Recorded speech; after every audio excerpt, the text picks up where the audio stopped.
Good morning, everyone. My name is Barbara Behrens. I'm the elected Missoula County Auditor, and I will be facilitating these meetings today. This is a momentous occasion for the Missoula Public Library, and I'm sure you're all very excited to hear from the design teams today. I want to go over a few ground rules for the meeting. Please turn off your cell phones. Keep any disruptions to a minimum. If you need to leave the room, please do so quietly. We will be taking questions or verbal comments from the members of the Selection Committee and Board of Trustees only, but we encourage members of the public to submit written comments if they have any. The presentations will be 75 minutes long with a 30-minute question and answer period at the end. This particular team asks that you reserve your questions to the question and answer period. We will be breaking at 11:45 for lunch, and the room will not be available to the public until 1 o'clock. So with that, thank you again for coming. This is very exciting, and I want to introduce the lead member of the design team, Chris Martin from A&E Architects. Thank you, Barb. Thank you all for joining us this morning. 8 o'clock was rough. You guys slept as well as I did. It's pretty rough. But we're super excited to be here. We've been excited about this ever since we saw the RFQ come out. I think I'm going to first start here by introducing who we are. I'm Chris Martin with A&E Architects. Principal, I'll be leading this team through the process. Tracy Lesneski from MSR in Minneapolis. The partner and principal, Jack Poling. Brandon Prenzing with A&E Architects, and Brad Costellitz, lead mechanical engineer from Morrison, Maryland. Next slide. So why A&E and MSR? I'm going to just first tell a little story about how we got engaged with each other, literally. I'm not going to say it was speed dating, but we were kind of doing a lot of online searching on each other, different sides of the country. Jack and I literally, I was going to pick up the phone to call him, and he called me. And it was kind of, I don't know, symbiotic, if you will, but when Jack and I started talking, I knew so much about their firm already, kind of how they worked, what their expertise was. Their projects, the scale of their projects, the quality of their work just resonates with who A&E is, who A&E really stands behind, and I thought the partnership was going to be great. Soon before we responded to the RFQ, Jack and Tracy flew out. We met with the directors from the Children's Museum, Kristen, we met with Holly from Spectrum, and Troy from MCAT. Had a great day with them, as well as Honor. So we had a full day. Really, the first time they'd been to Missoula, so they kind of got acquainted with the quirks and the culture, and really fell in love with the place. So now they're back. We were shortlisted, and we're super excited to be here today. So why us? I think, combined, we have a passion for great design. They've got a passion for libraries, museums. Their work speaks for itself in the response that we submitted.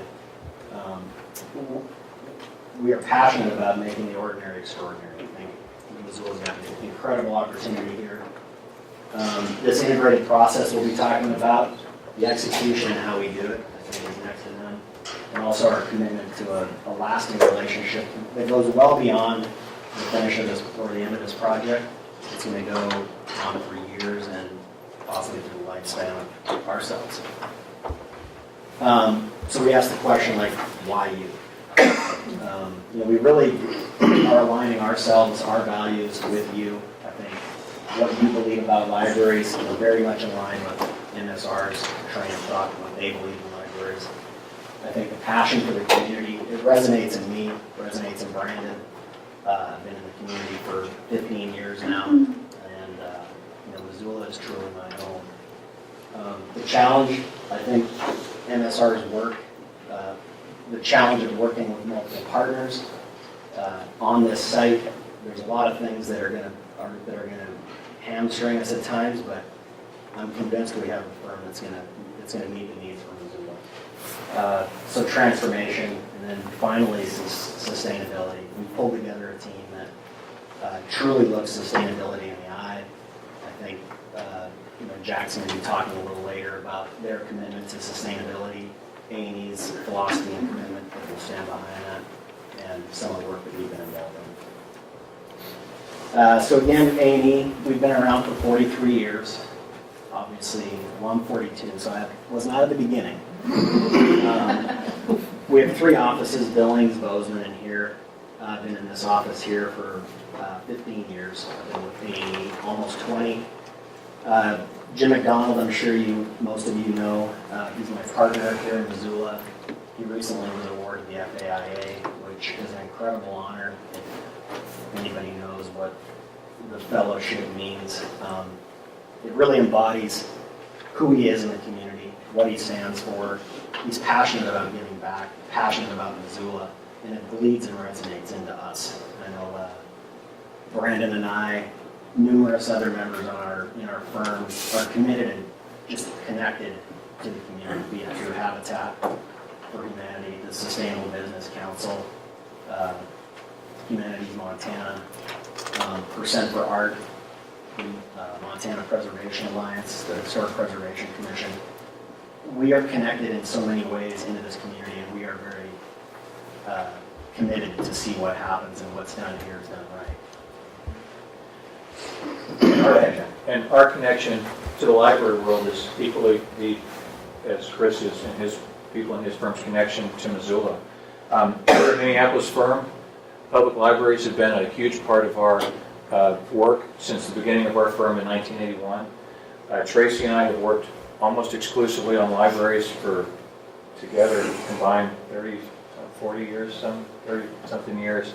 And I think the question about YU is important to us because we are not pursuing a lot more library opportunities than the ones that we pursue, and we look for places that have the same kind of aspirations, the same kind of goals, the same kind of drive to create a great place that we do. And we felt strongly that Missoula was such a place. We found a great partner in Chris that shares our values, and we're thrilled to be here to have this opportunity to make Missoula a better place. Morrison Merrily is the largest consulting engineering firm in the state of Montana. We provide full services. We've got offices in 7 cities throughout Montana: Billings, Bozeman, Great Falls, Helena, Kalispell, and here in Missoula, with 2 additional offices in Wyoming and 1 in Spokane, Washington. We've had a long-standing relationship with A&E Architects. We've been working with you guys over the last 10 years, 10 plus years.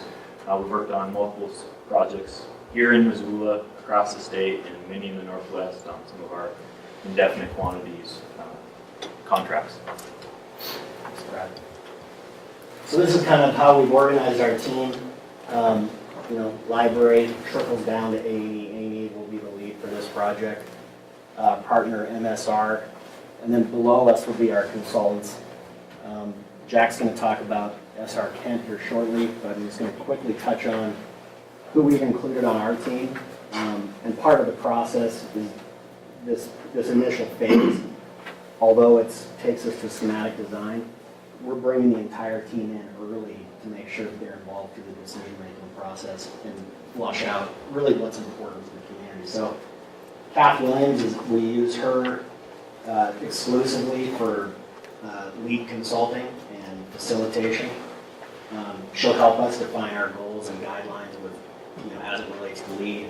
Morrison Merrily, again, Brad's here today to talk probably about energy modeling, some of the benefits of doing that early and often. Eclipse Engineering, local structural firm here in Missoula. MKK will be involved in the pre-planning for the commissioning and then also the commissioning after construction. Landscape Architecture, the Landscape Architecture Studio here in town, they're local. Access Consulting is an IT consulting firm. They do a lot of higher ed, a lot of the IT design and planning for the state campuses across the state. Big Sky Acoustics, they're out of Helena. We use them a lot when we know the acoustics is going to be a challenge, large atrium spaces, mechanical systems, the noise. I mean, I think it's going to be a priority in the library to really have a handle on acoustics. And finally, walk-through parking consulting. I think we all know the challenges of parking down here, the zoning. So we've consulted with Walker in the past. We're working with them right now as well, but we find true value in what they bring, and they're really experts in the industry on parking. And then Susan Kent is a giant in the library world. She was the director in Minneapolis, New York City branches, Los Angeles. And she has a tremendous experience with libraries and a tremendously bold vision of what libraries are becoming. So she's part of our team. And as we get into our work with you, we're going to work to understand what the best engagement is with Susan and bring her experience to bear on your project in the most appropriate way. So this is going to be our agenda for a good part of our session. We're going to identify 3 things that we're going to discuss. We're going to talk about the 21st century library. We're going to look at our approach. And then finally, we want to kind of dive into your project and talk about you, what those challenges are, and where some of the opportunities will lay. 21st century library. Really, this whole list of 7 tenets, we're going to go through each of them briefly, it boils down to user experience.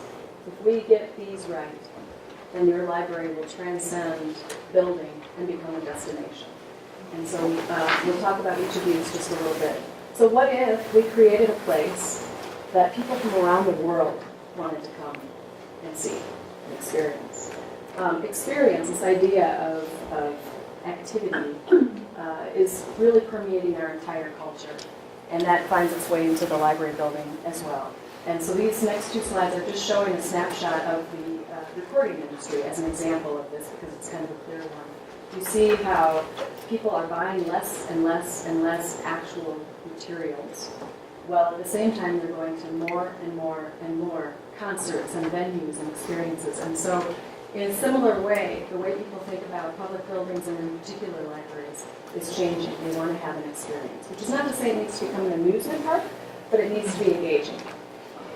Yeah, sure. Yep. So you're going to kind of see throughout this presentation these kind of chicken scratches. This isn't my writing. The architects like way more than this. But Brandon and I, we caught the end of a newsletter from Missoula Cultural Council last Monday. There was a focus group called Under One Roof that was held over at Spectrum.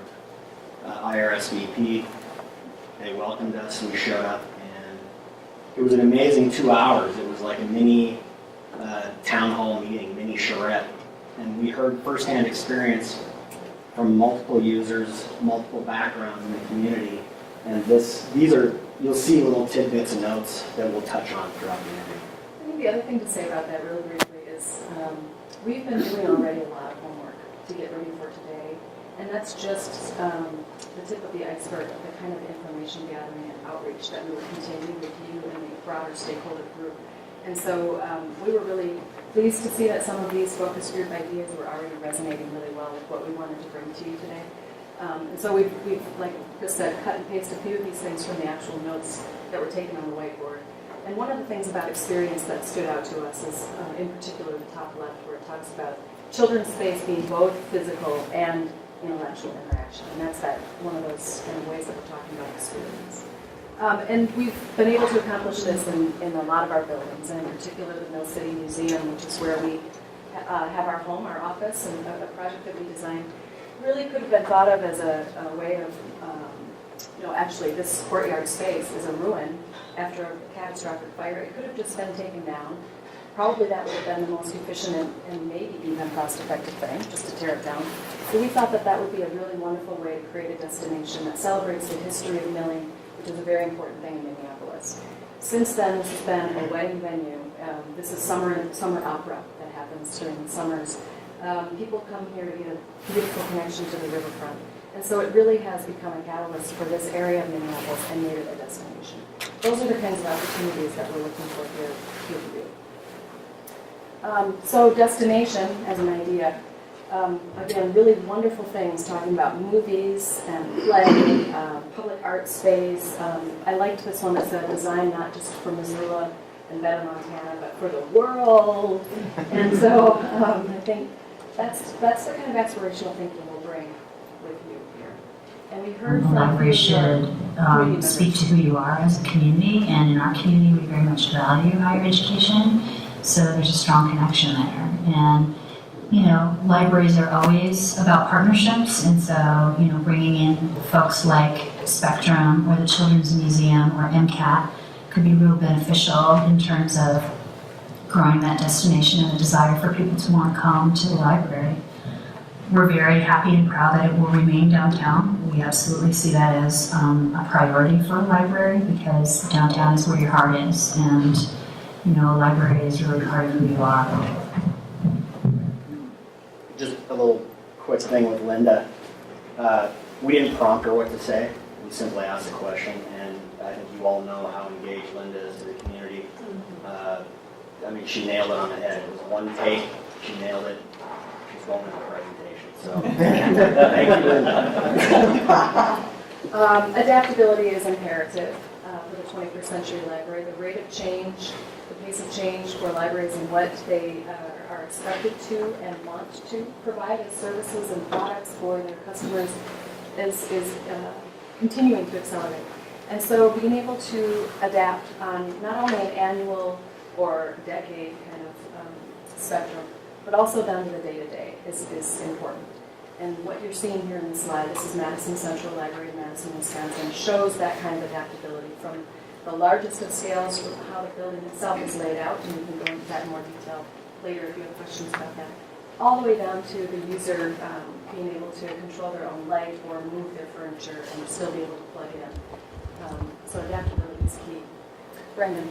So I'll quickly talk about why design quality matters. We see it from Design Within Reach, Home and Garden Television, Target. We're sort of inundated with technology, and everyone's more aware of design quality than ever.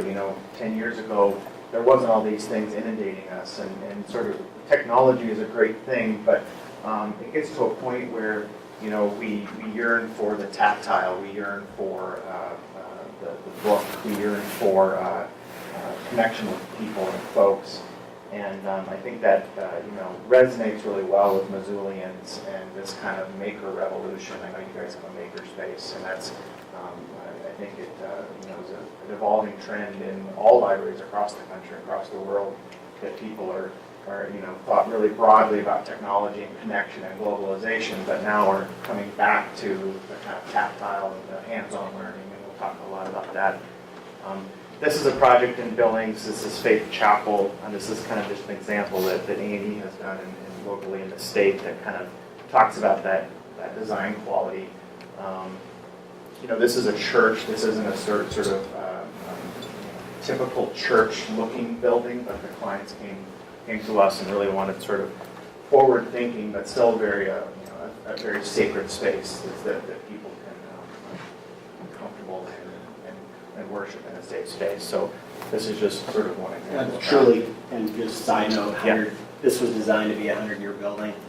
No maintenance, high durable materials, incredibly energy efficient. So I think that'll kind of spawn some further thoughts later on. This idea of exposure to global design idea, but still rooted in a place, is what will make a 21st century library resonate with its community. So what if we created a library and a library building that addressed and met the full spectrum of needs in Missoula? We're far ahead of the curve in most communities, because the inclusion of partners within a library building, transitional partners that come in and out of temporary space, or permanent partners that have space, is an issue in virtually every library that we're working with. And you've started your process with 3 great partners. They make sense. They're a fundamental part of addressing the educational, cultural, social needs of Missoula. And that is a requirement, becoming a requirement in virtually every library we have. It has to be part of solving the bigger need in the community. So again, this came up. Obviously, it was part of the discussion under one roof. The title kind of exemplifies that. And we went out and talked to a lot of people. It wasn't just the first clip you saw, and you'll see clips throughout. variety of people from different walks of Kind of like life. job service, but a little bit more tech for people that does not understand that kind of stuff, that they can actually get the help so they can find better employment around here. Something that's going to be able to help for housing, somebody that knows a little bit more about Missoula, to be able to help someone that is new, like I am, to this area, to be able to help them get up on their feet, I guess you would say.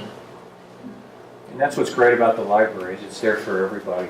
We worked in Buffalo, New York. They have a huge building, existing building, almost 400,000 square feet. And part of their vision, still very much in progress, is to create partner space for using over 100,000 square feet of that. So that's not just having a few organizations into the library to help out. That's a commitment to have a library as an organization in a building that addresses needs broadly. And it's exactly the path that you've set for yourselves and a very, very important part of a successful building. What if the library touched you back? That could sound a little creepy maybe, but You see it big on the screen, and you're like, yeah, that's an interesting idea. This idea of tactile and hands-on learning permeating the very surfaces of the building, I think is an interesting idea to think about. How can the building itself teach us, not just the spaces inside of it? And so, we've got a lot of experience helping to design and execute very successful maker spaces that can respond to the very different kinds of needs. Hands-on learning is really important in 21st century libraries, and it takes a wide spectrum of different kinds of experiences, from art and craft that you're seeing here to audio video to, let's just leave it at that. And then the building itself is a teaching tool. The library is really uniquely positioned as an entity in an community to help people learn about how buildings work, which is important in some regard, but also about sustainable design and the importance of that for future generations. And so both of these slides were from Madison Central Library. The first one was just simply replacing out some of the tiles in the raised floor to show how does the building breathe. And people have been really interested in seeing that sort of thing and understanding how a building comes together. It's not all hidden. And then there's a 21-step walking tour that you can take that highlights all the sustainable features of that building. And so here's an example of the building over time continuing to educate generations of, in this case, Madisonians, not Missoulians. The 21st century library is truly a nexus. It's a place for play, for work, for gaining culture, and for learning all in one. And all of the spaces within a library, on most occasions, need to be able to do all of those things. And so we have a lot of expertise in how to design truly flexible and adaptable spaces that can help reinforce the idea of nexus. Again, we heard from community members about some of these same sorts of things, including multimedia studio. The movie one shows up again here because that kind of fits in with that idea of play. And places to escape. We can't forget that not everybody wants that active aspect. They want also places where they can get some quiet time as well. So now we're going to touch on the three aspects of our approach. We're going to talk about our team, bringing projects in on time and on budget, and then the philosophy of our approach. So the way we organize our team, we're really highlighting the fact on where our consultants bring our expertise, specifically MSR. These guys are the experts. But they're not taking full control at the beginning. I think, the fact that A&E Architect is involved, the organizations that we're involved in, our understanding of Missoula, you can see it's just going to be kind of a gentle effort, and by the time we get to CDs, we're working very collaboratively on how these drawings are coming together, really understanding how the building, the pieces come together, the systems that are going in it. So the expertise that they bring is going to be really channeled and really focused in the beginning, and then together we'll deliver the project. Where towards the end, when it's under construction, we'll be the day-to-day on-site folks, basically at your beck and call. We actually walked it off, and we're 276 steps from our back door to this building. For you, that's probably one of us. It was a little more, I'll be honest. So, I had troubles counting this morning, but actually, Tracy had 300. It's a lot more. So what if we actually have fun with this project? Like, how great would that be? I think The partners are wonderful. The leadership of the library is amazing. I think, what a great group to work with.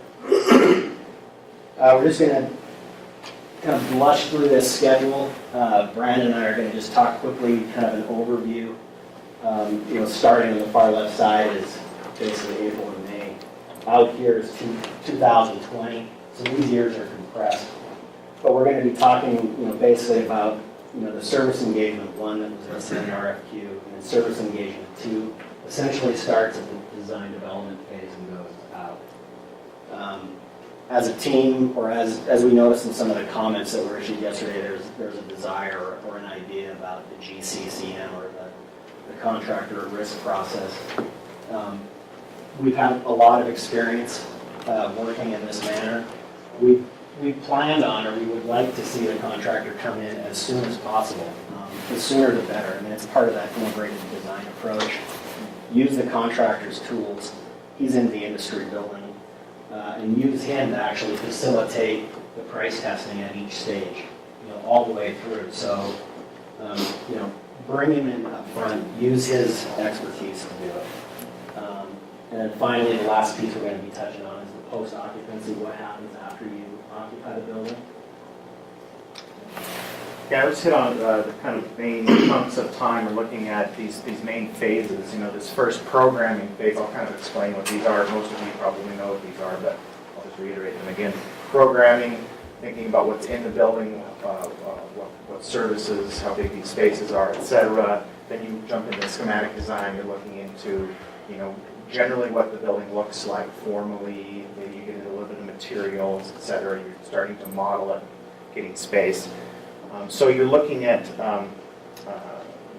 different phases, and you can kind of see from these bottom slides, starting from an existing building, basically a site or an existing building, and then jumping into schematic design, design development, and finally completed design. So I think those bottom 3 images really exemplify the kind of iterations or process that you see during this whole library design. So early in schematics, you could see a digital model, printed 3D model. I mean, that could happen relatively quick once a good programming effort's done. Absolutely. I love this slide. It's called cost of change. I think looking at the different dollar images on the right, during programming, we put $1 there. It's very easy to make a large change. If you want to add something, subtract something, it's really cheap to do those changes very early on in the process. And as you get down to design, construction documents, construction, and occupancy, it gets more expensive to do those large changes. So I love this slide talking about programming is a very important part of the process to learn as much about the library and your needs as possible. And I think what's really important about that is that the schedule that we're showing, it's not just a schedule that says something's going to start and stop on a certain day. It's the beginning of a work plan, as it's called here, to understand what's expected of us, what we're going to deliver at each step, and more importantly, maybe what's expected of you, to make sure that you understand where we're going, what we're trying to achieve, so that we don't get to the end making changes when the time for change is long past. There are 4 parts of this that I think are worth a little bit more discussion. And the first we've called Missoula immersion. We don't live here.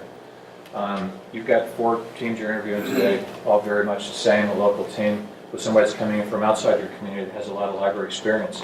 And what we'd like to do is come live with you for a week, live in your library, work with you, understand how you work, watch how you work, figure out what you'd like to do that you can't do because of your building, what you can't do because, or what you could do in a better space that's formed around what the services that you want to offer. To live in your community in the evening, understand Missoula in a way that we can't, just coming to attend meetings, talk about libraries, do our work, and go home.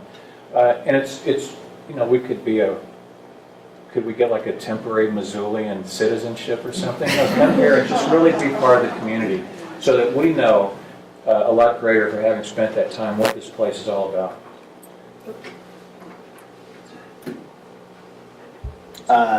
So community engagement, I think this is a big piece of the programming stage. It's where we ask you to take part. It's where we bring the stakeholders in. Anyone who's going to touch and be part of this facility, we really need to hear from them. So the picture of what these settings look like is not unlike this. but it's really a strong brainstorming session where we extract all the vital information. And it takes many, many forms. This is a kind of a formal town hall meeting kind of form. It will be on the more personal kind of aspect that Jack was referring to, but also in between. So focus groups, meetings with just this group potentially, opening that up to the big community and kind of the whole gamut in between. Now we're moving on here to fundraising.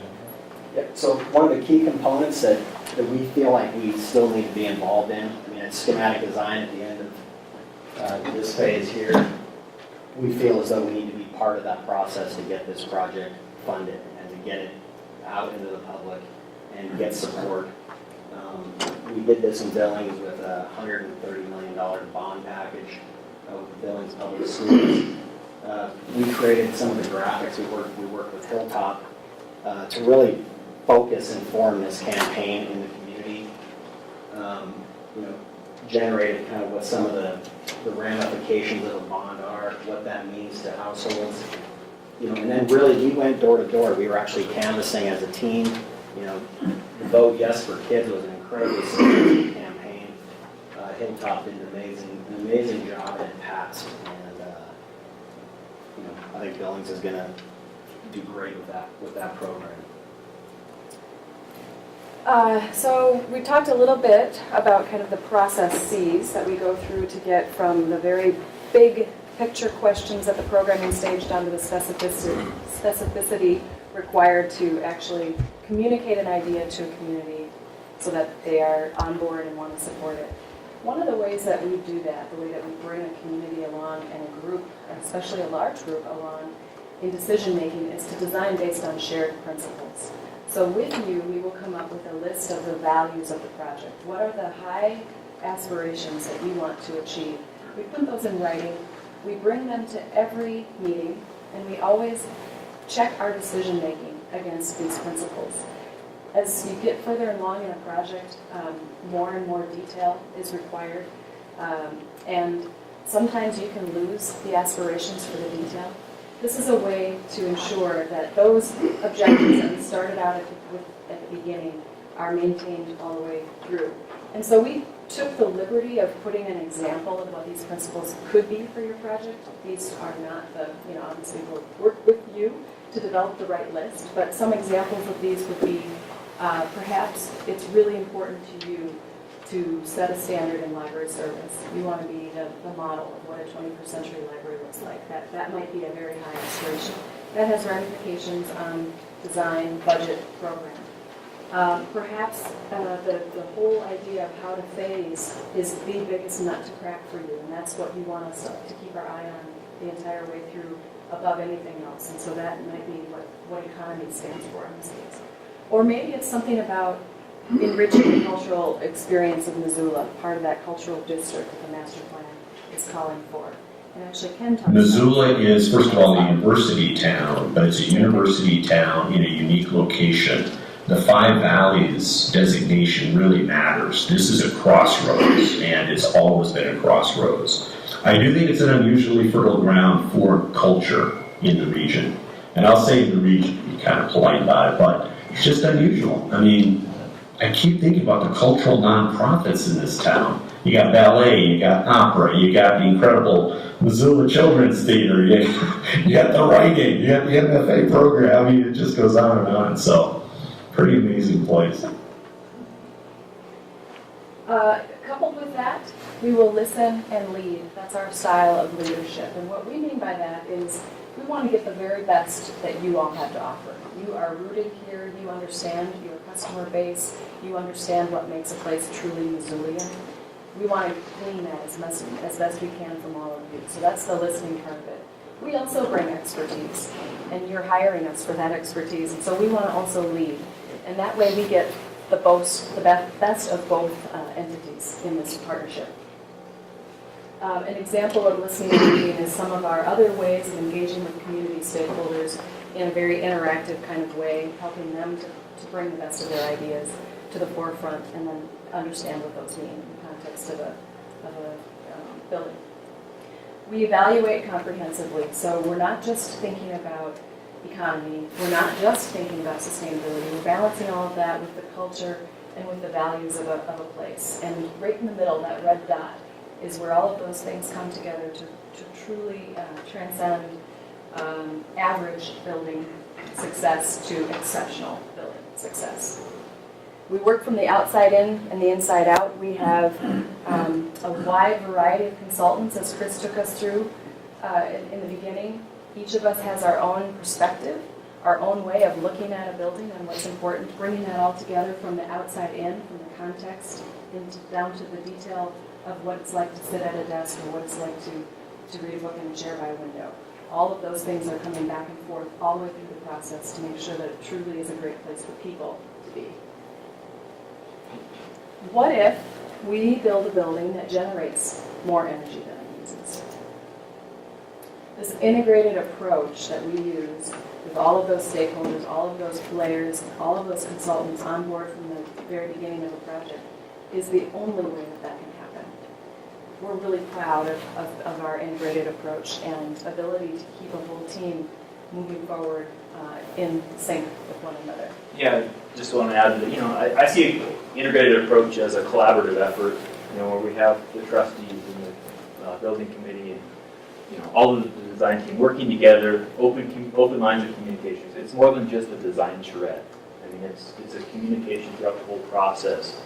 This is just a sample sketch of, how a system may work or may look, that's distributed throughout, that's discussed, so that everybody has a full understanding of what the project's going to become and what it's going to look like.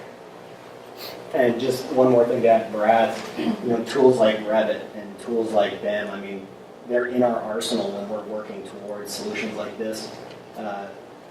The tools themselves become sustainable in the fact that they target and they find problems before they actually happen on site. So early on, we'll take this to a model concept and troubleshoot those. We talk a lot about sustainable design and the importance of that, and I think everybody here and in this community really understands that very well. What often gets lost, I think, is the personal aspect of it. Thinking about the generations. So a baby born today, 2015, will be 4 when the new building opens. That's such a great age to be learning about what's important in your life and what's important in a building that can teach you. That same baby will be 85 years old in the year 2100.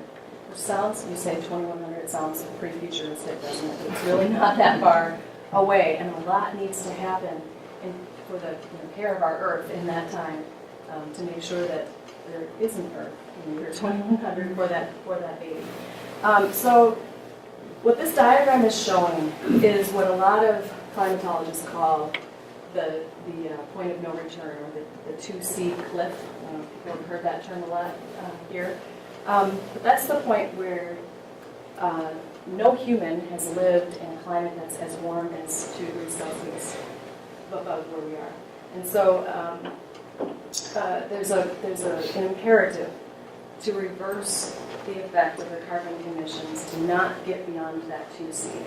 And we pick a lot on cars and industry and such, but buildings have a really big slice of the pie in managing that. And so what we're trying to show here is that by the year 2020, when that baby is now 5, if we can reverse that, we will be able to arrest our global warming.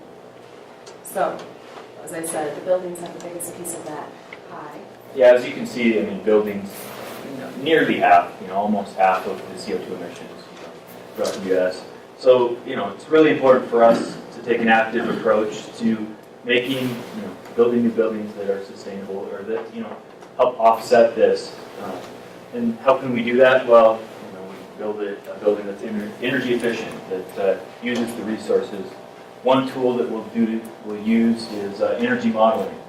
It's basically where we can break down the components of the building, evaluate them, analyze them, and see how they affect each other. And we can start this in the early programming phases, where we basically have shoeboxes and masses, and we can make some assumptions on glazing and really analyze the building and see how it performs. And maybe we wanted a whole window or a whole wall of windows.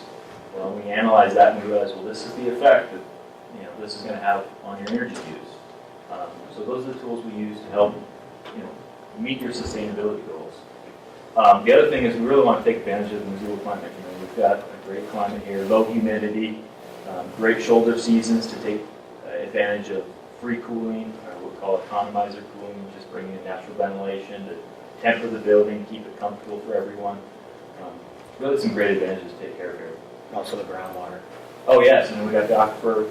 This building currently takes advantage of the aquifer, has free cooling. Just pumping costs.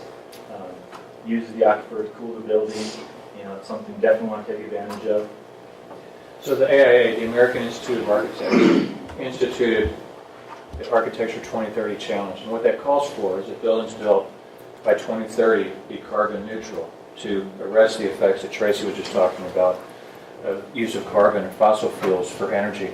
The current goal in 2015 is to design buildings that are 70% more, that emit 70% less carbon, use 7% less carbon for energy than the baseline, which was 2003, I think. Yep. I can't read that from It here. is 3. Which is also more aggressive by almost half than current City of Missoula energy codes. Our firm, MSR, has adopted the 2030 challenge. We've reported and met the goals of this challenge every year. The challenge, like most things, the last 10% is harder than the first 90%. It's going to get more and more difficult as you get to the end. But this is an example. This is a low-income housing project under construction in Minneapolis. As you can see, it's snowing.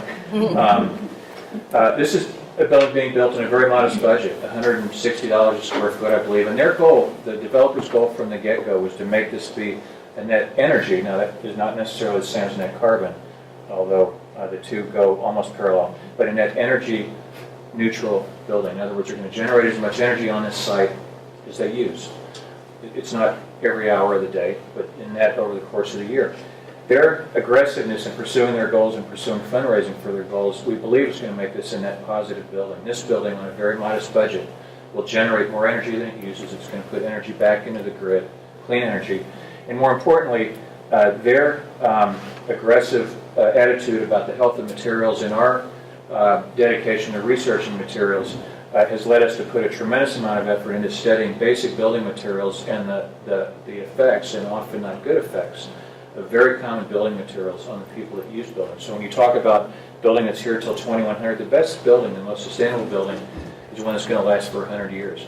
And that has to have quality materials, not just in longevity, ease of maintenance, but materials that are healthy for the people that are going to use the building over its life. So in teaming with MSR, we can't design to the Missoula Energy Code. They won't let us. Sorry, we have to beat it. So I think, that commitment is huge, and if you've done any research on it, it is real, it's scary, and that's one of the reasons why we partnered with them. Yeah, one thing I want to add on this is we have building operations energy use intensity. Really, that's like the gas mileage of a building. How much energy does it use per square foot? That 70% goal, well, I guess, let me put it this way. Median libraries across the U.S. have an energy use intensity of about 92. I think your building here is about 90, so it's right at the median. That 70% is about 27. So if we think about this new project, we're going to triple the size, but we want to keep the same energy use. So that's a big challenge, but I think we can do it. They've demonstrated it. Just wanted to add that. We use a lot of different communication tools throughout the process. Sketches, obviously, hand sketches. We've got all these great new tools. The old ones didn't go away.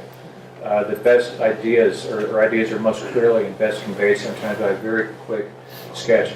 We have a 3D printer. You'll see this again. The thing in the middle is a turret that goes on the top of, what it's titled? Mitchell Corn No, Palace. it's the world's only corn palace. World's only The corn world's only palace. corn palace in Mitchell, South Dakota. You'll see a fun thing we did with that, but we did many, many studies, and we continually with our 3D printer to start to understand form very early on and quickly. We work with clients with models, very simple, moving blocks around to understand people's aspirations. We work with people in creating spaces, or creating things in spaces.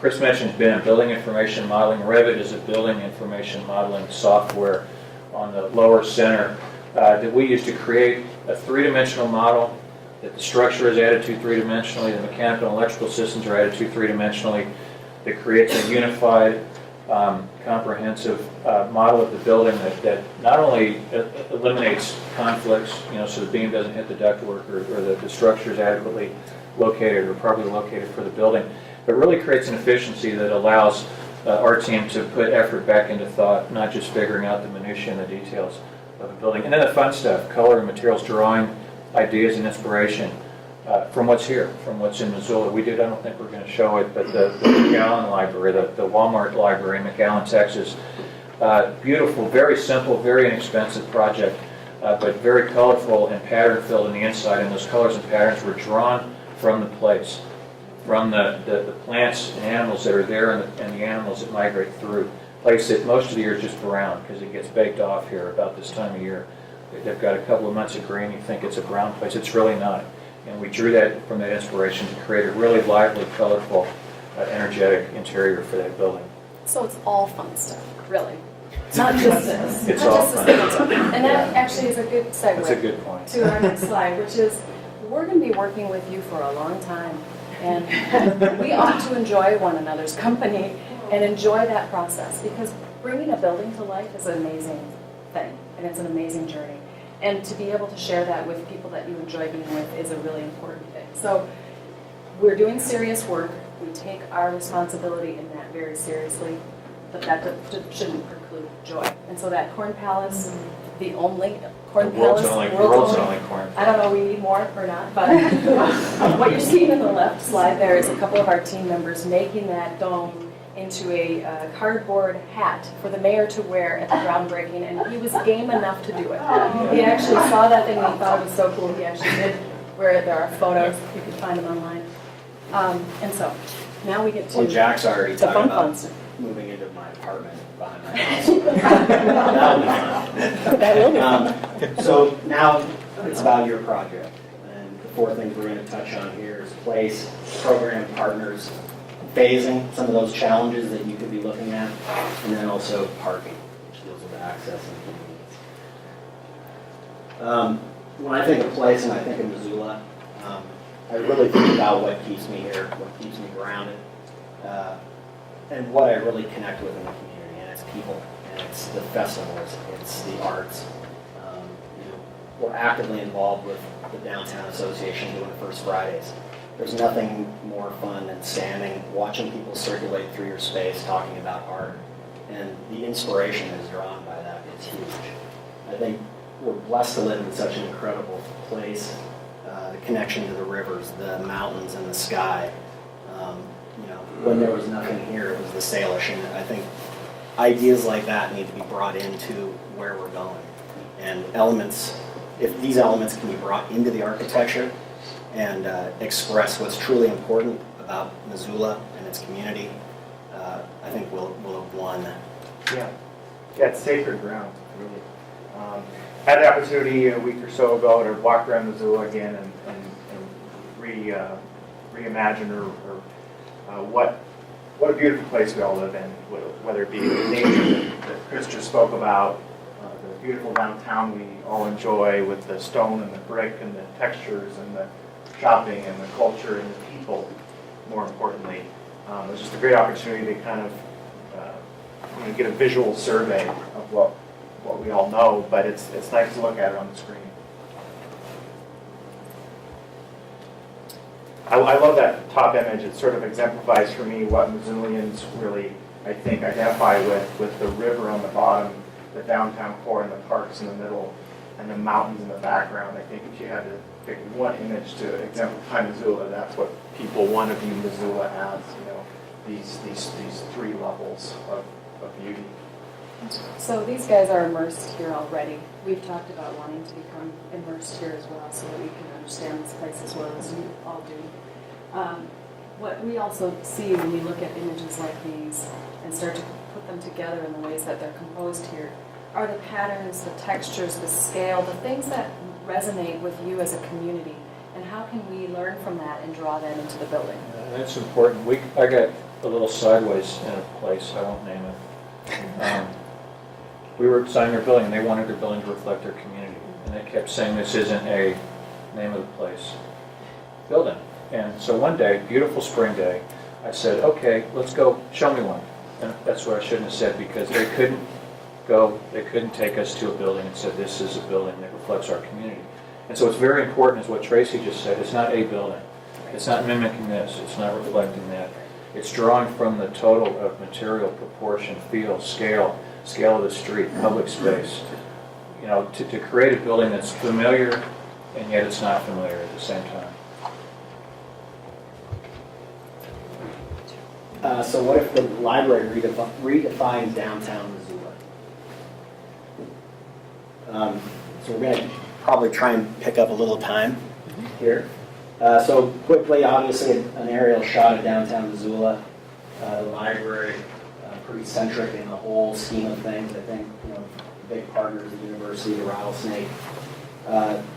This map really struck a chord with me, because if you actually take these rings, as this is a 10-minute walk, the 20-minute walk, you look at what this touches in the community.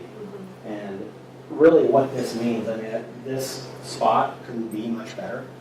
20 minutes, you're up in the rattlesnake. 20 minutes, you're on campus.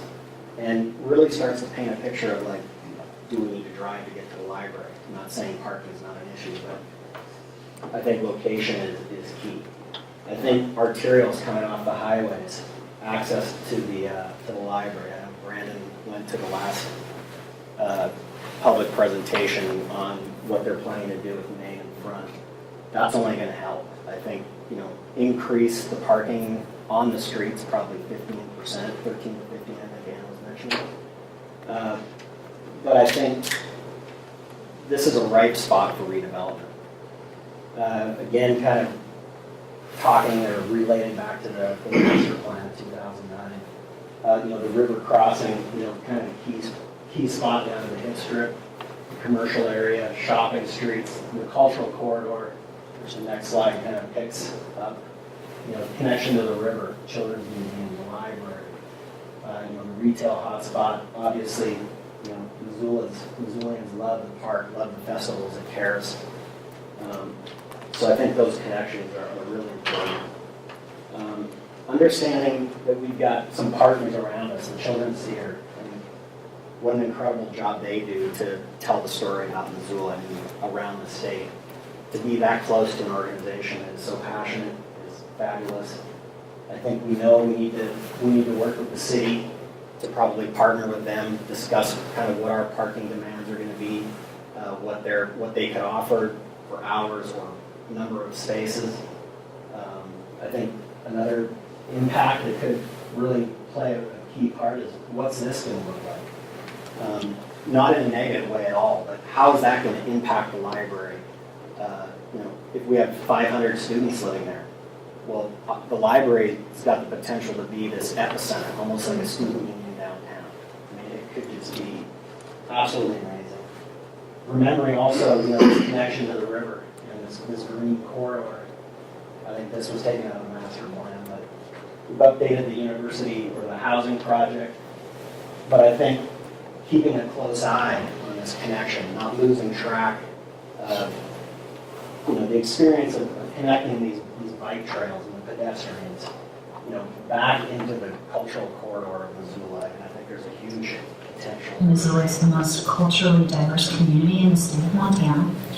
That we're very much focused on sustainability and locally owned foods and products, arts and crafts. People come here because of outdoor recreation. And then they discover what an amazing modern place we have in our downtown with so many different stores and restaurants, places to hike and bike and walk and ski. I mean, you can do anything. I think we're right around 7 wilderness areas, 5 valleys, 3 rivers. So outdoor recreation is a major focus for those who've never been here before.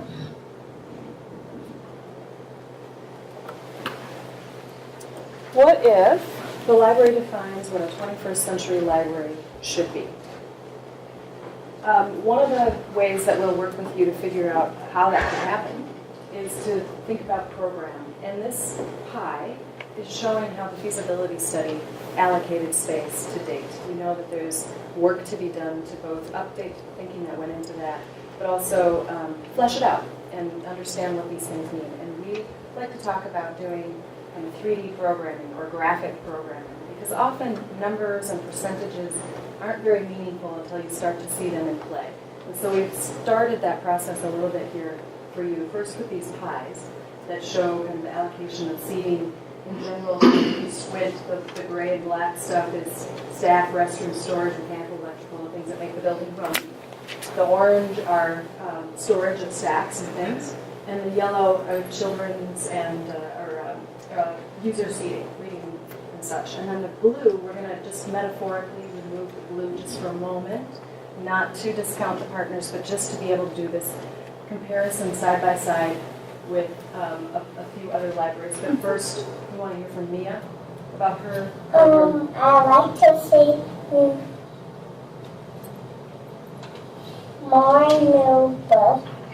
More new books. There you have it. Collection Development 101 right here. More new books. So we know this is a literary community. We know books are important. So we want to make sure that the orange part of that pie maintains in prominence.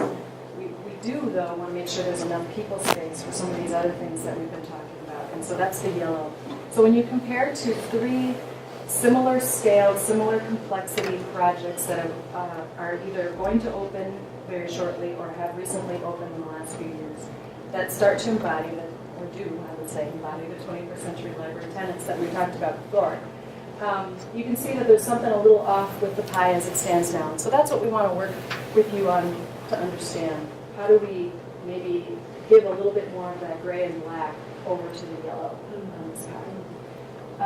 And there it is, kind of in a little more black and white, or black and orange kind of way. People, materials, and support. There's also, as it relates to program, how the partners and library come together in one container. And this is showing kind of 2 ends of a spectrum. Sorry to use the word spectrum, but there could be, you could think of it as one identity, one umbrella that encapsulates the 4 organizations. That's one end of the spectrum. Another kind of opposite end of the spectrum is one container, but very discrete, distinct identities.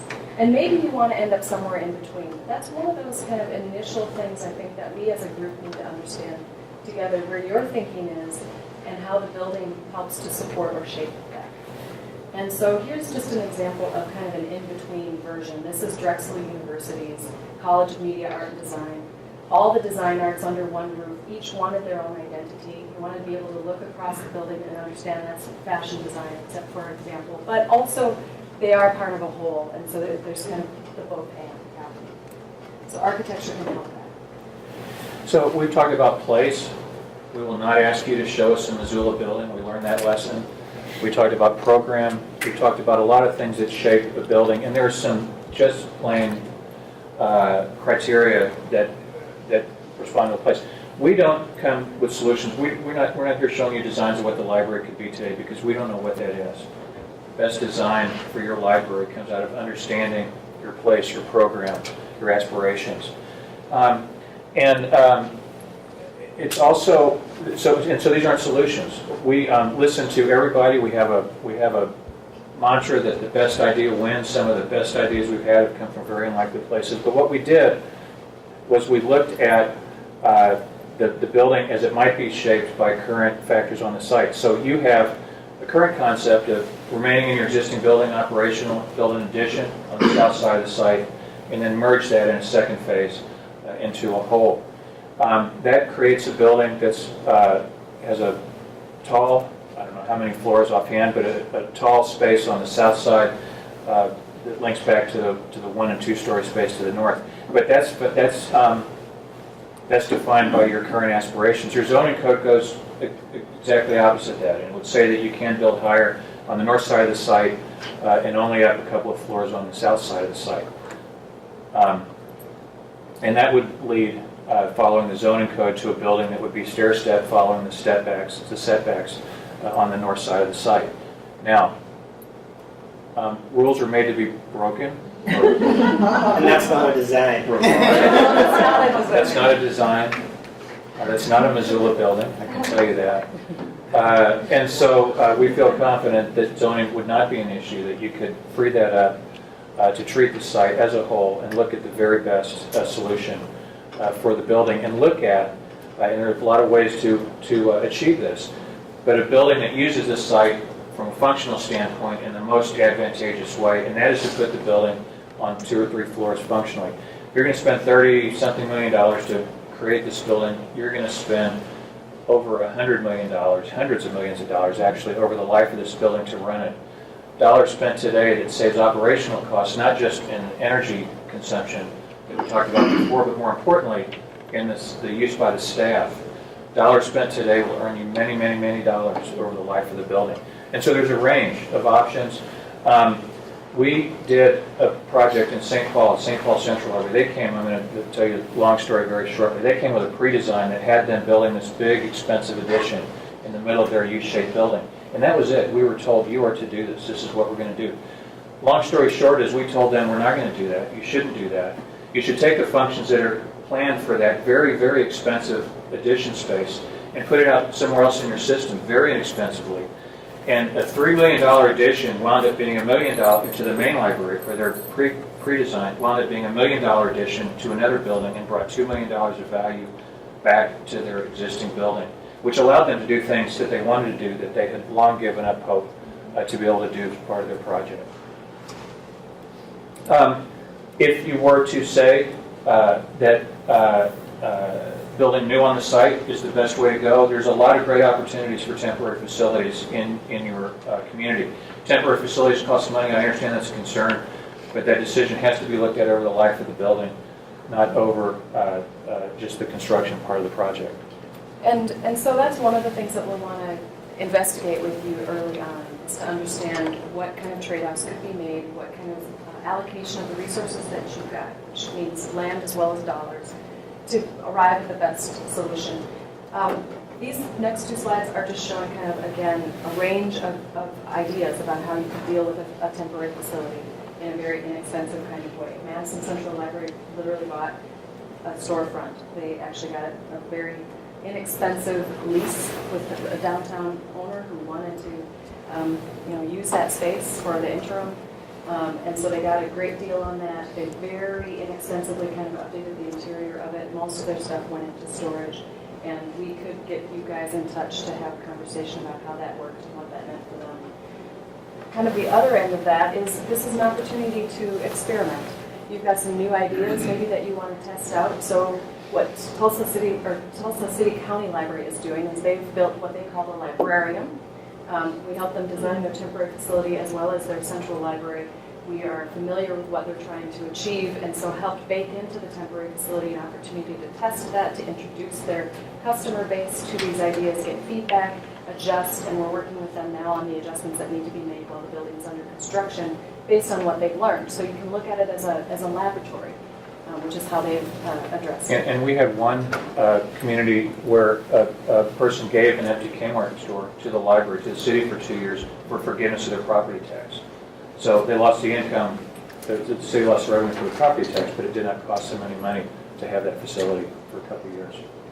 We're going to hear from the community again a little bit about library design and values. With the Missoula Public Library, it has to be creative and energetic and interactive with the street. I think open air space, open windows, fresh air, we're a community that really values outdoor recreation. So, a space that's flexible. So the things that she's talking about are examples of program drivers, and the images or the words up on the screen are a start of the kinds of things that we think everybody should be keeping top of mind as we start to address what I was calling 3D programming, if you will. We need to be thinking about parking, where it's located, how we connect to the library. Where does the main entry belong? Intuitively you say the northwest side, but the northwest side, according to the modeling that we showed you earlier, is the worst side for winds. This probably just intuitively, but that's where the worst winds are going to be in wintertime. So, or a lot of them. You had a term about southeast winds.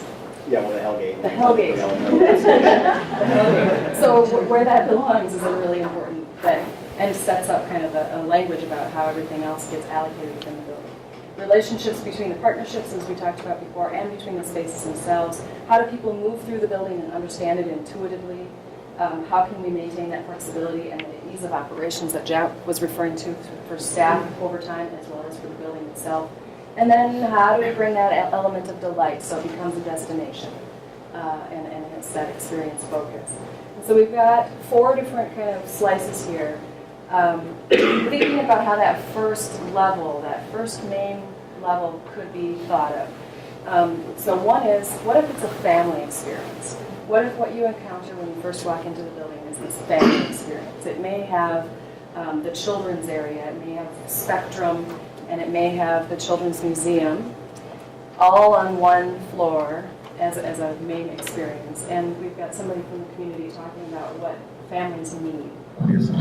Windows and maybe just kind of cozier nooks to read in. Like, there was like an outdoor space.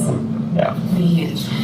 And I think just more accessible. Like just parking and how you enter the library is not good for families. So keeping some of those things and more, of course, in mind as we do those initial programs. It's a very cool design.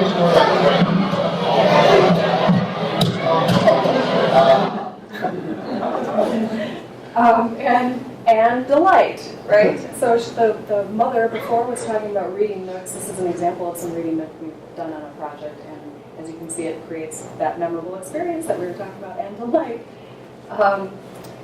So the family experience might feel something like this. The diagram on the top is access from Main Street. That arrow is showing coming down from downtown and into the front of the building.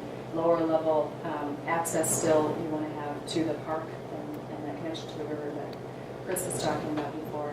And the colorful bubbles, we won't go into a whole lot of detail here, but basically it's saying, what if there's the cafe, the children's museum, the children's library, all on one level? So that's one way of looking at the program. And these are examples of how, there's dozens and dozens of these that we will do to work with you to find what feels right for your building. We could think about it as a public gathering level. Maybe the first Fridays extends itself down here. You have wine and music and dancing and art, and this is the public gathering level, with performance space and gallery and cafe. Maybe a local artist is part of this group and really is looking to put a sculpture in the main atrium of the library, so that becomes the driver. Right, and so that these colorful bubbles now have shifted around into a little different kind of way to reflect how that could fit. These are kind of relative proportion, again, based on the feasibility study allocation of space. So you can kind of see how they fit within that container. What if a community member could find whatever they needed right at the first level of the library? So it was sort of a marketplace. There's a maker space, there's computers, there's, again, maybe there's some sort of cafe or coffee shop, especially if you're going to have seriously 500 students living right next door. There better be a coffee shop, right? Laundromat, whatever. And so again, those bubbles shift around. And this is just a tool that gets fleshed out with more and more detail as we work through the process with you to understand what this could mean for you. And then back to your RFP kind of current thinking with the tower in the back and the 2-story levels in the front. What we've done as a preliminary study is to see that what that means kind of is that the partners maybe take the first 2 floors and the library becomes the tower in terms of clarity of use. And so what if that happens and how does that work? So we would have then in this case Science Museum and Children's Museum and the MCAT studio and the Children's Library on that first floor. And then the rest of the library spaces kind of stack up on that tower that is against zoning. But what that could do is offer an event space on the top that gives you an accessible green roof on the existing library building, and that could become a really spectacular view out to the mountains, out to the downtown, and could be a really great opportunity. So that's kind of an example of some of the ways that we'll work through how do you deal with what you experience when you first walk into the library. Okay? Parking. Well, I think we'd all like to park here if we come to the library. Missoulans, we're going to do it in our Subaru. Facing a new direction. But yeah, no, parking is a real issue here. We understand that. I think our initial estimates are upwards of 280 cars. 300. Yeah. Yep. As kind of a rule of thumb of what MSR deals with. But knowing we're going to have some pressure here with the new building, you know, I think the existing parking garage, not sure what its capacity is at now, but again, I mentioned around 150 are probably available, but I'm sure with a partnership agreement would have to be worked out there. That yellow corner up at the top obviously is another city garage. You know, this outside ring is a 20-minute walk. Not to maybe do 10, but I think we have a responsibility to really see what we can do on the site. I mean, we have to give people access to the building right outside their car. You know, we can't turn our heads at that. You know, so this is kind of showing some of the existing parking that we currently have. You know, obviously some tuck under parking in the bottom here. This would be, you know, multiple floors above the existing parking, aligned, you know, with the building above. And then we've got a pretty good opportunity to take advantage of that lower space and really increase the density on that lower floor to really to get everything we can on the site. So, the American Institute of Architects, American Library Association, IIDA, International Interior Design Association, Library Journal, all have awards programs. AIA National Design Awards, AIA ALA Awards, IIDA ALA Awards. The list goes on. Library Journal, new landmark libraries. Winning awards is nice. What's better is creating a building that's worthy of winning all those awards. And you today should expect that that's the outcome of your project, to create a building taking into account all the things that we talked about for the last hour and 15 minutes, to create a building that when those organizations look at that, they say, yes, that building embodies the best of what our organization is all about. So before I leave that thought, this is actually a text that I sent myself last night. These guys didn't even hear about it, but I wrote it down. Yeah, I was asleep. You were having trouble sleeping. I really did. But I wrote, if Missoula ever had a chance to embody who she is in a piece of architecture, this is it. Let it be who we are. And I love wisdom. Libraries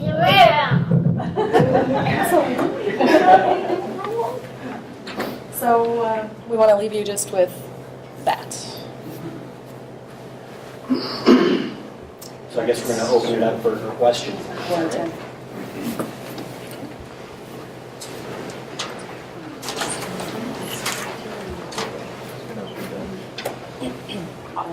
I hate silence. I thought it was interesting the building that you've done that you didn't show. And I thought the American building over on campus, because it really ties into what it was intended for, the Native American community. You really did a good job of doing that design. And I'm guessing it's because you were trying to show, most of the buildings you showed were, and this gets my question, very large square buildings. And so I guess I'm sort of concerned about the volume, because everything you kept showing had large volume, internal volume, which means the height of this building is going to be huge and perhaps out of proportion with the downtown community. We specifically, because we got some questions yesterday that were kind of out of the box. I think they came out, we got spun around for a loop. It's like, holy man, we got all these things to address. And we tried to address them as we were talking today. We had a couple buildings, Jack and Tracy had one. We did have the Native American building that we were going to use to talk about place, talk about durability, talk about how it sits on the land and addresses the campus, the significance of the oval and how gentle that sat.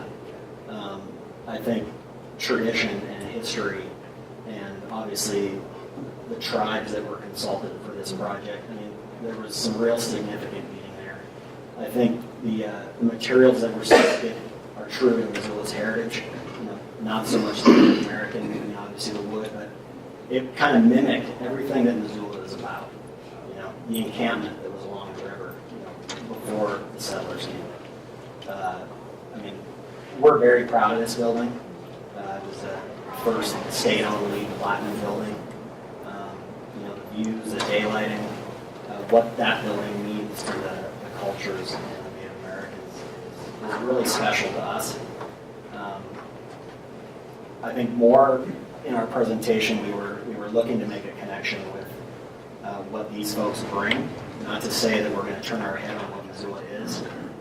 I mean, we partnered with these guys because the quality of their work, the magnitude.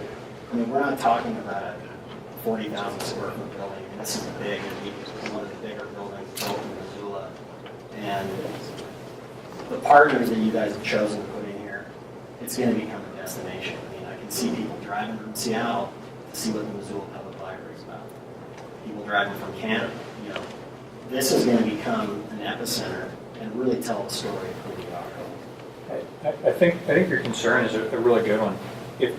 But it has to be balanced. I think what it has to be balanced with, if you look at an aerial photo of Missoula, it was always easy for me to find the library, even when we were first starting, and we weren't really sure it was because it's one of the bigger dots on the aerial photo.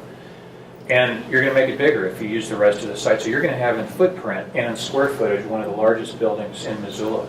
So I think your concern is right on, and it has to be balanced with creating a place that when people walk into it, because the scale is appropriate for what it is, they say, wow, not, oh, it looks so much more on the outside. What you've seen in the relatively few examples of space we've shown are great space that has appropriate volume with it. And I think your concern is right on, and the balancing act is part of creating a beautiful design to create a building that's both sympathetic in scale, but yet takes advantage of the scale of the place. Yeah, I think the 3D box diagrams made it look like a big jacked up Walmart. But it's really... Well, we do Walmarts too, so that's not a problem. I think, once the program's laid out, and where tenants, MCAT, we know their hours are different. Are they going to occupy a different entrance? Maybe they're on the lower level in the parking area. I think looking at how this building addresses grade, how it addresses the ground, and then dealing with scale as it moves up. I mean, it's not going to be a huge box. It'll be sensitive to the buildings around it, for sure. I'm very sensitive to that. Could you comment a little bit more about, one of you, I think it was Jack, alluded to the fact that this is kind of a new idea, combining these partners. Could you talk a little bit about how, even though they are complementary in a lot of ways, the uses are a little bit conflicting. Libraries are clean, and children and labs are messy. Is that a furnishings issue or a building design issue or both? Well, I think we've touched on that on a couple of occasions, questioning what the physical relationship of the different organizations are. And I think that's an important concept to kind of work backwards from, with a goal of how you want the building to feel, how you want the places to be able to operate independently, where you want them to share space, which I think will be a necessary part of the organization of the building, and to craft a building that allows the four organizations that will occupy it to operate both independently, but we're appropriately together. A lot of what we described today, Tracy, more so in our presentation, is defining a library that largely doesn't exist today. Libraries aren't what they were. The best libraries that are being designed now are going out on a limb and creating, to a large extent, a place programmatically, functionally, in some cases aesthetically, that goes beyond what libraries have traditionally been. And your question is a hard one to answer, and that's part of the fun. And we talked a lot about having fun. That's part of the fun, is to sit down with you and see how far we can go to make a great space that accommodates them. The answer is, I think the short answer to your question, after I just gave you a long answer, is it's as far as your imagination will let you go with it. Which age group do you want this building to reach out to the most? Well, it has to reach out to all of them. But, little kids, they can go to the library and they want to read books, but once they turn into a teenager, you get phones and you get electronics, they're not going to be wanting to come to the library and spend their time there. They're going to be wanting to spend time on their phones and talking with their friends. They're not going to want to come to a library anymore. They're going to want to be at home doing something else. All right, let me give you two examples. One library we didn't do. It's a beautiful library in New Jersey. 3 stories. You walk upstairs to the kids area, have a beautiful space on the top floor. Little kids love it. There's a big glass stair.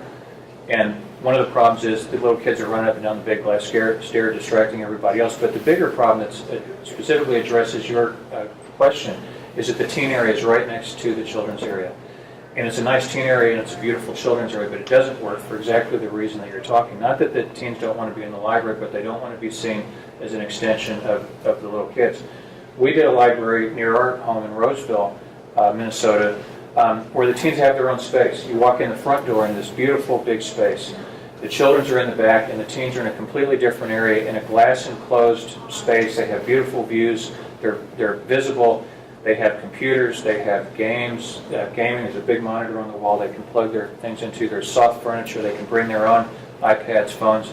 So I think you're right. The first, a lot of teens will say, where do you want to go after school? Library is probably not number one for a lot of teens to say, I want to go to the library. But you can make a library where it is for a lot of people, and that's the goal. To create a space that when you get out of school, you're going to say, you know what, that's where I want to be because that is really cool, and they got what I want to do there.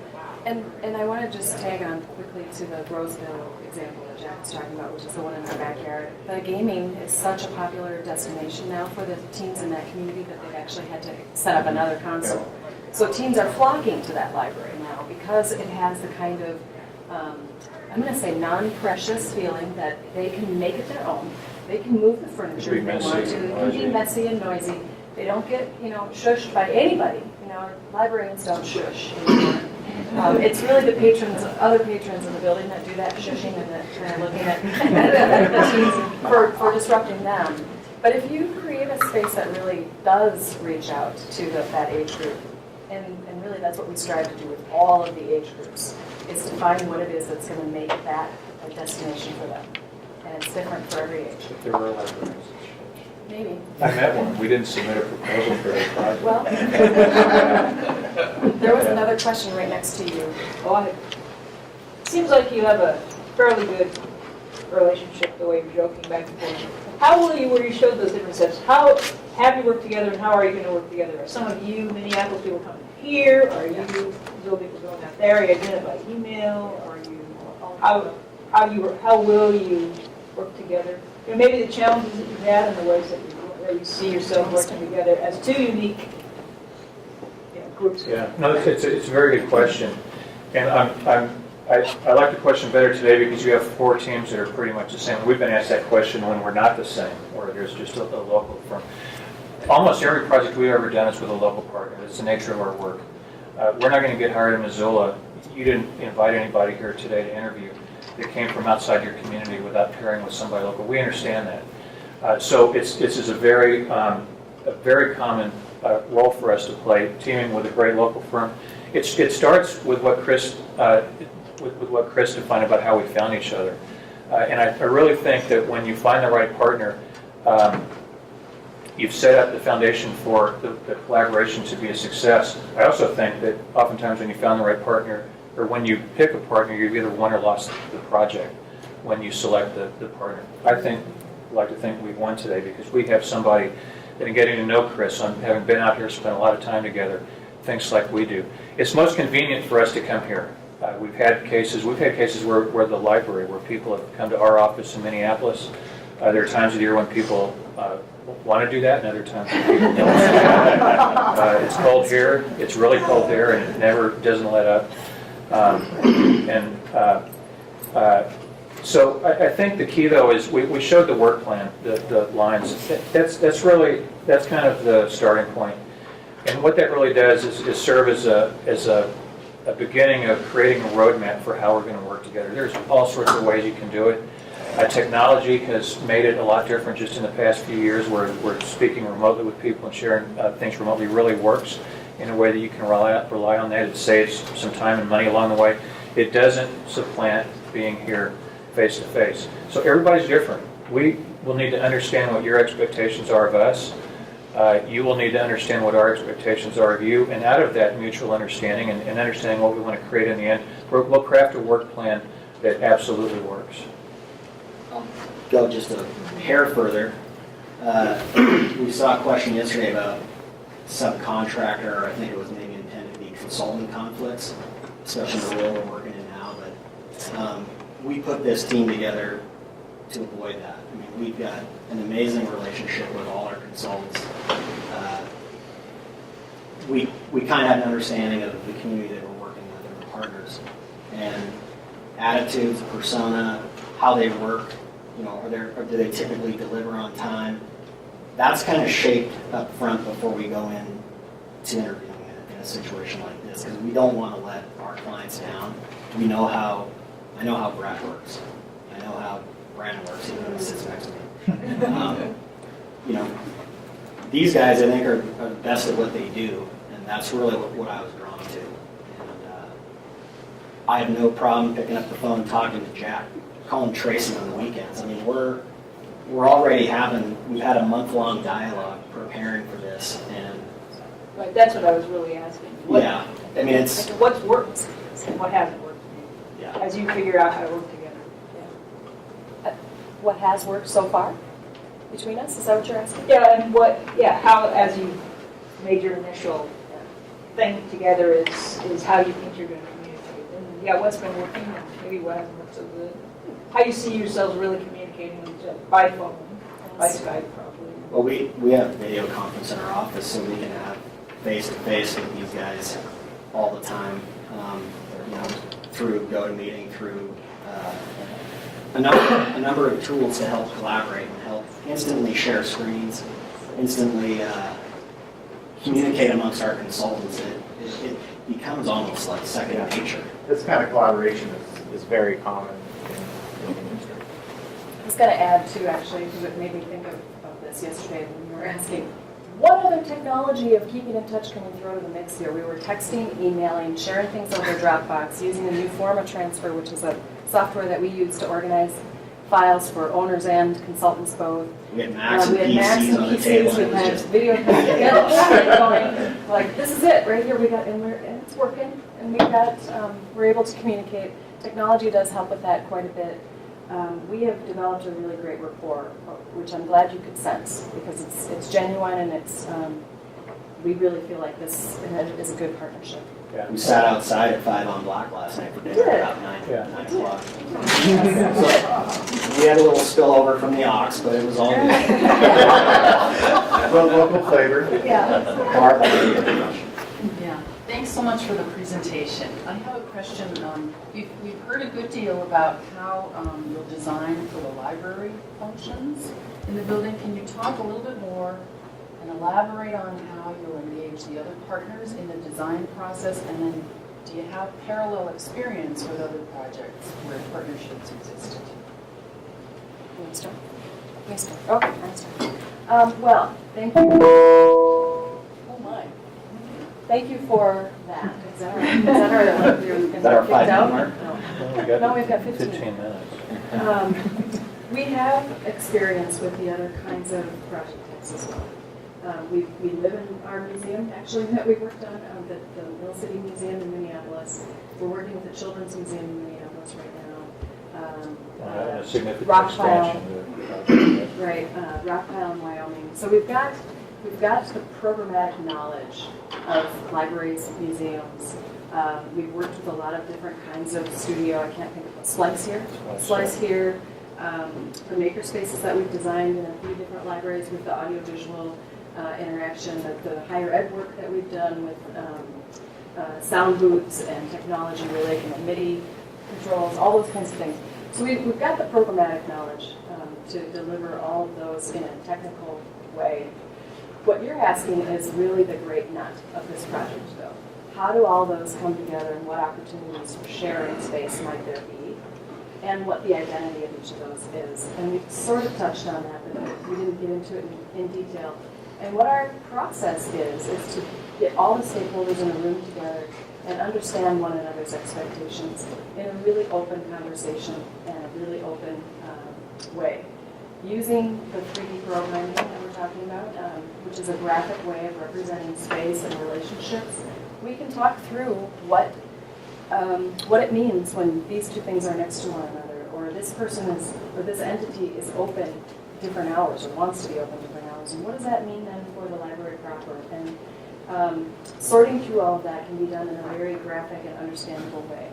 Our 3D capabilities with both digital modeling and with the laser cutter and 3D printer that Jack talked about before, hand sketching, can also help you visualize what it's like to walk through the space and encounter one or the other of the partners and the different user groups that use those spaces.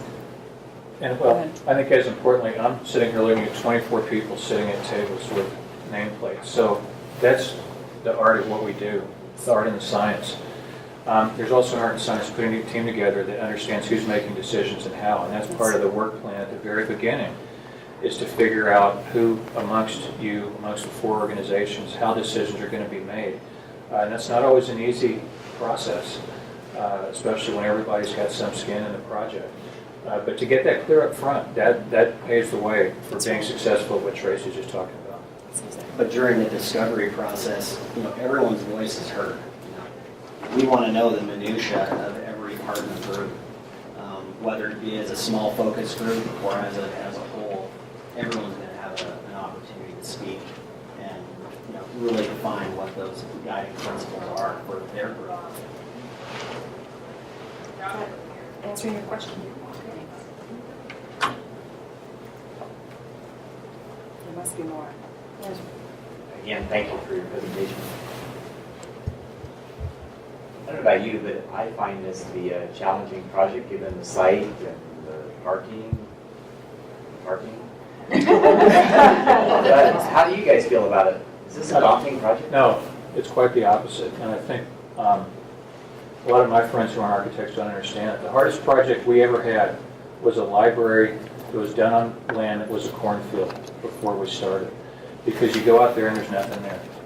And I can tell you unequivocally that the more constraints that are put on a project, it may make it more technically challenging in some ways. Those are the ones that more naturally, more easily create great buildings. It's just that simple.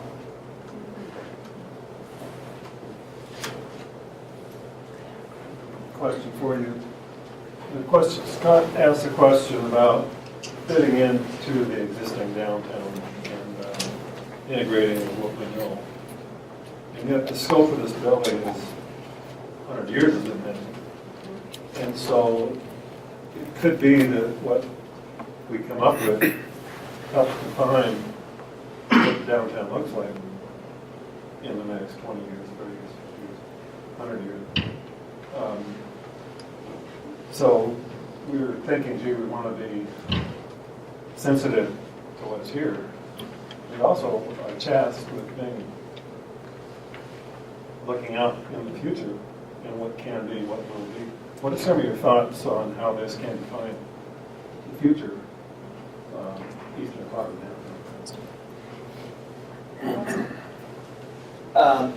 I think once the program starts getting developed and starts taking shape and we really understand the magnitude of how much square footage we're talking and who has what partner spaces, we start bringing things vertically and we have this endpoint out there 100 years. Inherently we need to be able to expand. We need to build in flexibility where we can, whether it's vertically, whether it's out the side. I think we need to be constantly thinking of that because libraries' needs could change. They may shrink, they may grow. I think you've got to be able to adapt within your own skin and look outside it. We could spend all day talking about your question because I think what you've asked about is what's great architecture. And there's a lot of buildings, a lot of great buildings that are built through time, and you look at them and you think, well, that's cool. And then 10 years later, you think, yeah, okay, that was done in 1995. We took our office to Dallas. Here's a great example. We took our office to Dallas last weekend, which was great fun. It was great fun for me. It stressed me out. It was a little too much fun. It was a little too much fun for a couple of people. But we saw the Kimball Art Museum in Fort Worth, which I think is probably the single greatest building in the country. And if you're not familiar with it, you should look it up. It's a tremendous building because the building derives from its place. It derives from the people in Fort Worth and the people that run the museum. It derives from what the aspirations of the place is, and it works with scale, quality, connection to its context, how it works with its context, light, darkness, color, materials, to create a place that's just timeless. And that's what great architecture is. And you can come up with great ideas. It's easy to put great ideas down on paper.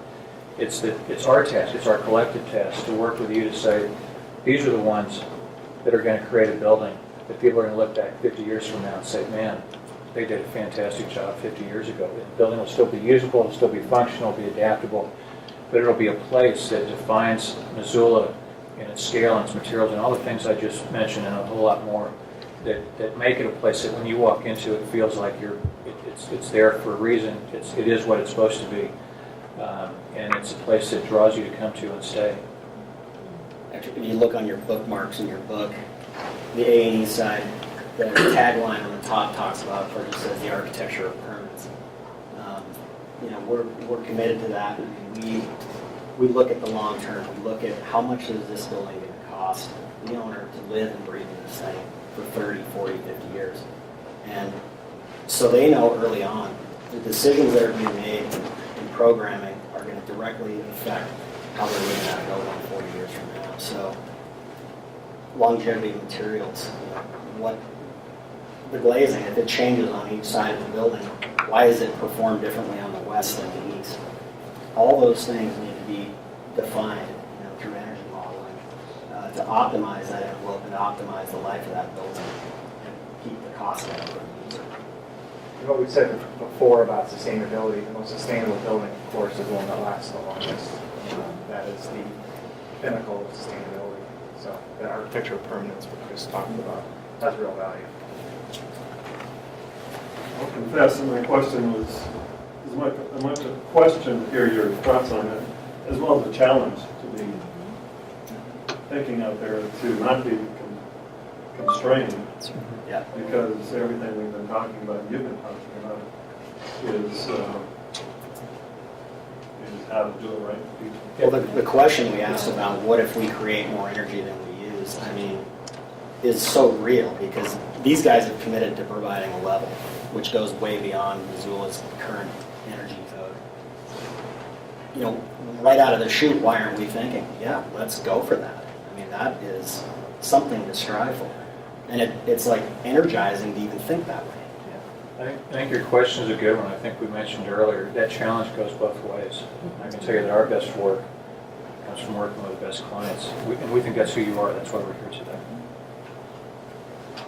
Yes. I have a few questions, so I'm going to try and get to them. I have about 10, but some of them are short. Okay. All right. You got about 40 seconds each. Yep. So what other library projects have you done together? 0. Okay. So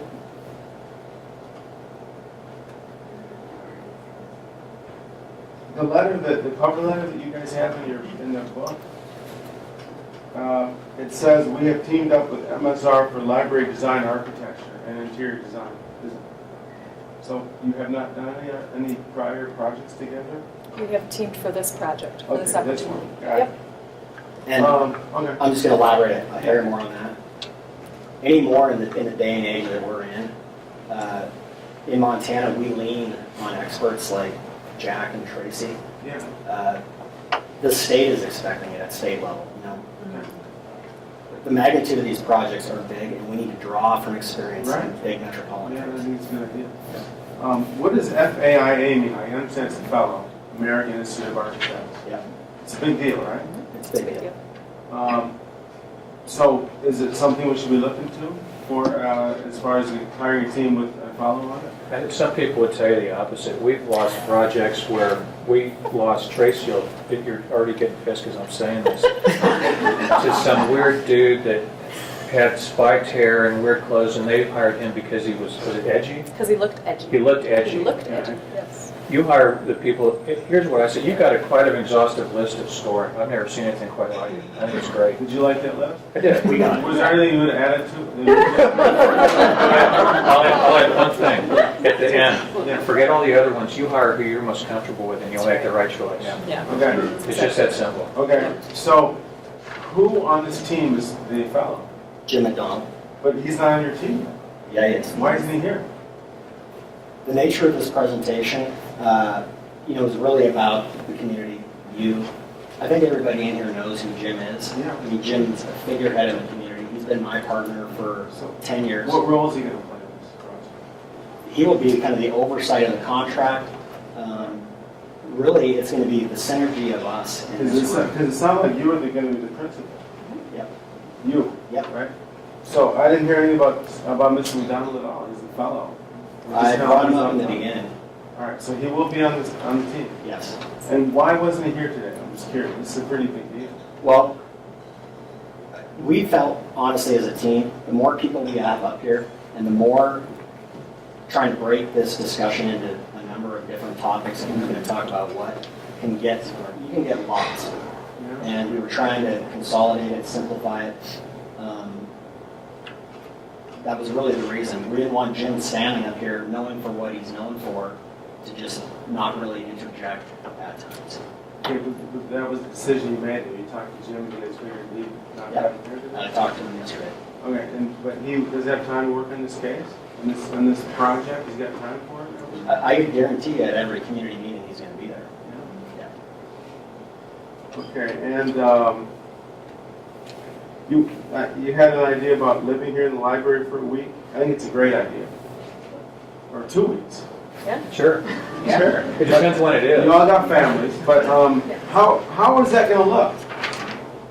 Have you done that before, and how did it work out? We haven't in that way as explicit. I don't know how it's going to look. What my goal and our goal, yeah, you did in I think it's the only way to do it. Huh? I think it's the only way to do it. Yeah, and that's why we said we're going to come here for a week. We're going to live here for a week. We're going to spend time like we did with Chris, enjoying the folks from next door to the restaurant at the Ox, whatever it was. Yeah. Well, you guys have gotten a lot. You've done many projects. Yes. Many library projects. Yeah. And one of them in Tulsa you've lived at. Yes. Why not more? I think it's often it's a question of schedule, resources. When I say schedule, how much time do we have for that initial phase? And frankly, it's quite a commitment. And I think that should mean something to you. That we are suggesting it for you. See, so what I'm wondering is, are you just saying that, or are you really going to do it? No. Because No, we really want to do it. this is a great idea. No. And it's really the only way to do it. No, you hire us, and the first thing you're going to do is let us here for a week. That's exactly. And it's not an additional service. I mean, that is what we're providing. Part of our deal. That's part of our deal. Okay. I hope you want us here. How can a building create more energy than it uses? How does that work? How can you do that? In the short answer. The short answer is photovoltaic and Okay, solar. And solar, right? Yeah. You're Yeah. talking about? Yes. Well, there's solar, there's daylighting. Solar daylighting to reduce the amount of energy used to light the interior of the building, but it's also building systems that are remarkably efficient and a building envelope that goes far beyond what's built in common buildings. Have you achieved that yet? Yeah, we have achieved it on many buildings. They've achieved it on the building that achieved LEED Platinum. In the building center construction that I showed the snowy picture of, will achieve net positive energy. So my house on Brook Street, I haven't had a power bill in 3 years. Okay. It's amazing. I want to talk to you more about that. All right. But on-site renewables is the key to that. Being able to achieve on-site renewables. Okay, and Jack, you said you got sideways with the city, and you said you probably shouldn't be telling us about it, but you got sideways. How'd you resolve that? How'd you resolve? Did you end up with a project? Yeah, we had we already had the project. Okay, good. But we resolved it. What I did was I inadvertently made people uncomfortable. Yeah. They kept saying, we want a building that's, when I asked them what it was, they couldn't answer the question. And that's not a good thing to do to people who are looking to you. So I probably stuttered for a while and said, okay, why don't we take a walk and we'll talk about what aspects of buildings that you think contribute to the quality of your community. And it worked out okay. Okay. Because I can see that happening here. I mean, we really Yeah, well, I'm don't not going to know. ask the question, so it's not going to answer. It's not going to We're answer. looking for guidance. Lesson Like learned. you said that, I want to clarify, you said that our aspirations are, and then you had to say, I think really we're kind of open. We're looking for you guys to sort of help us. Yeah. Right? Exactly. Yeah. But I guarantee you, we're going to hear, we already have heard that the building needs to be part of your community. So it was a semantic thing as much as anything. And that's what really drove to this immersion idea to apply what you guys did in Tulsa to Missoula. It's like, it's so important to really know who you're working with. You started learning language. Yeah. Who are we going to be talking to on a day-to-day basis from MSR? Brandon and I. Us. Oh, from MSR? From us. That's us. You'll be here. Yep. Yes? Yep. We are the two people you'll see every time Yes. from MSR. We'll have other staff working on it, obviously. You'll deal with us. You're doing great with these. Is that it? Back in the back. I can't see your name. So, how are you gonna get kids more engaged in this? How you explain it? You're gonna there's gonna be computers where people can play, but how do you get people more engaged in reading? Because usually you want people to get off technology and do something else. But I'm always so good. So do something else. You're just supposed to get your nose out of the book, but how are you gonna get kids more engaged in reading instead of technology and all that? Well, one great way of doing that is getting them to the library in the first place. And the people who work in the library are experts at getting people engaged with the kind of books and materials and reading opportunities that resonate the most with that person. So we're not readers advisory experts, but the people in the library are. Our job is to make such a great place, such a great public place, that it brings people to the library and exposes them to things that they didn't even know existed. And so that's what I see as our role in what you're asking. Yes? Have you read A River Runs Through It? I have. Good question. Okay, I think the time is up, and in order to keep on schedule, we need to hustle these That's right, we guys have to go out out the so door. that the next